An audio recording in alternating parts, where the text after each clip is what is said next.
Abalimi bathi isimo sezulu esibi siba nomthelela ongemuhle ezivunweni sabo nokholela ekutheni kuzwele emakhikhini abo. Manje-ke njengoba-ke kuvele nje kwasuka iphepho kufike ichotho, amanzi abamaningi kakhulu enhlabathini, lokho kuthinta-ke manje isimo somkhiqizo wakhe, ikhwalithi yakho iyonakala okokuqala.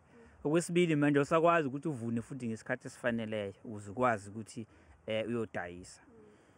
Ngaleyo ndlela-ke manje awusakwazi ukuthi wenze imali eyanele ukuze ukwazi ukuthi ubhekane ney'ndleko.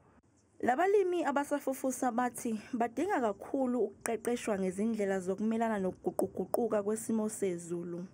Singakubala kwemali kodwa ngicabanga ukuthi mhlampe nanokuthi siqeqesheke. I-training ibalekile ekuthenini sikwazi ukuthi noma unganginika imali but if ngeke ngize ngazi ukuthi ngizoyenzani imali ngingazithola mhlambe sengisenkingeni efana neyasekuqaleni. Ngiqeqeshe ukuthi uma nginethaneli, ithaneli isebenza kanjani ngendlela ezozuza mina. Abalimi bathi bakhathazekile njengoba izangoma zezulu zithi isimo sezulu saleli hlobo asizukufana nesejwayelekile.